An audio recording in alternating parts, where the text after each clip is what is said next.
warahmatullahi wabarakatuh. Perkenalkan, nama saya Misa Sapila dengan NIM 1212012077. Tujuan saya membuat video ini yaitu untuk memenuhi ujian sosiologi keluarga dengan dosen pengampu yaitu Bapak Hendrika SHI MSI. Baiklah, saya akan mencoba menjawab pertanyaan yang pertama, yaitu ada beberapa teori dalam kajian sosiologi keluarga. Sebutkan dan beri penjelasannya. Yang pertama yaitu teori struktural fungsional, di mana hasil pengaruhnya yang sangat kuat dari teori sistem umum. Pendekatan fungsionalisme yang diadopsi dari ilmu alam, khususnya yaitu ilmu biologi, menekankan pengkajian tentang cara-cara mengorganisasikan dan mempertahankan sebuah sistem. Yang kedua yaitu teori konflik, di mana teori ini sebagai bentuk reaksi atas tumbuh suburnya fungsionalisme struktural yang dianggap kurang memperhatikan fenomena konflik sebagai salah satu gejala yang ada di masyarakat yang perlu mendapatkan perhatian. Yang ketiga yaitu teori interaksionis simbolis. Teori ini behaviorisme sosial yang memusatkan diri pada interaksi alami yang terjadi di antara individu dalam masyarakat dan masyarakat dengan individu itu sendiri. Yang terakhir yaitu teori Genjer. Teori ini memiliki perbedaan antara laki-laki dengan perempuan dalam hak, tanggung jawab, dan perilaku dibentuk oleh tata nilai sosial, budaya, adat istiadat dari kelompok masyarakat yang dapat merubah menurut waktu serta setempat. Baiklah, saya akan melanjutkan menjawab pertanyaan yang kedua, yaitu keluarga memiliki fungsi-fungsi. Sebutkan fungsi tersebut dan berikan penjelasan. Yang pertama yaitu fungsi keagamaan, di mana tempat pertama seorang anak mengenal dan mengembangkan nilai-nilai agama sehingga ia bisa menjadi insan-insan yang agamis, berakhlak baik dengan keimanan dan ketakwaan yang kuat kepada Tuhan Yang Maha Esa. Yang kedua yaitu fungsi sosial budaya, yaitu dalam memberi kesempatan kepada anggota keluarganya dalam mengembangkan kekayaan sosial budaya bangsa yang beraneka ragam dalam satu kesatuan. Yang ketiga yaitu fungsi cinta dan kasih sayang, yaitu memberikan landasan yang kokoh terhadap hubungan suami istri, orang tua dengan anaknya, anaknya dengan anak dengan anak, serta hubungan kekerabatan antar generasi agar keluarganya dapat menjadi tempat berseminya kehidupan yang penuh cinta kasih lahir maupun batin.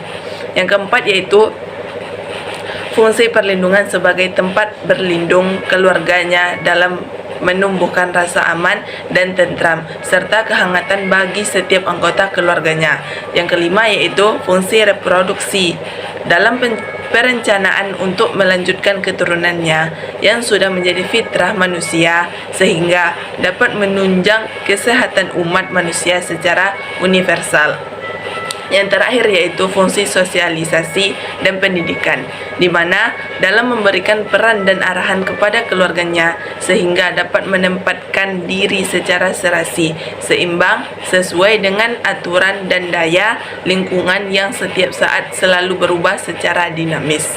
Baiklah, saya akan melanjutkan menjawab pertanyaan yang ketiga, yaitu ada beberapa faktor yang mempengaruhi pertumbuhan individu. Sebutkan faktor individu dan penjelasannya. Faktornya yaitu ada 6. Yang pertama yaitu faktor genetik atau keturunan. Seorang anak baik laki-laki maupun perempuan akan mewarisi genetik dari orang tuanya. Misalnya dari bentuk warna rambut, warna mata, bentuk, dan lainnya. Yang kedua yaitu faktor gizi, yaitu faktor yang dikonsumsi seperti makanan dan minuman akan mempengaruhi perkembangan dan pertumbuhan manusia. Yang keempat yaitu faktor lingkungan. Peran lingkungan dalam pertumbuhan dan perkembangan manusia akan memberi dampak positif seperti cara mengatur emosi saat bersosialisasi. Yang keempat yaitu faktor olahraga atau kesehatan, di mana olahraga menjadi salah satu faktor penting dalam pertumbuhan dan perkembangan manusia. Yang terakhir yaitu faktor pendidikan, yaitu memberikan efek positif bagi emosional, intelektual, kesehatan mental, dan aktivitas sosial lainnya. Baiklah, saya akan melanjutkan menjawab pertanyaan yang keempat, yaitu ada beberapa teori perubahan sosial. Saya bukan memberikan penjelasan. Teorinya yaitu ada 4. Yang pertama yaitu teori evolusi.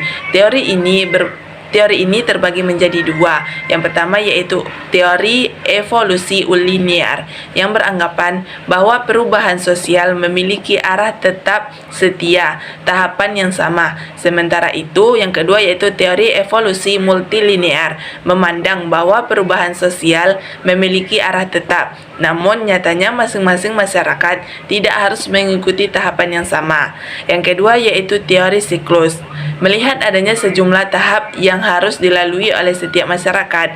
Pada teori ini, proses perubahan tidak berakhir pada tahap berakhir yang sempurna, melainkan berakhir pada tahap kehancuran. Kemudian berputar kembali pada tahap awal untuk peralihan atau perubahan. Yang ketiga yaitu teori fungsionalis, beranggapan bahwa setiap elemen masyarakat memberikan fungsi terhadap elemen masyarakat lainnya.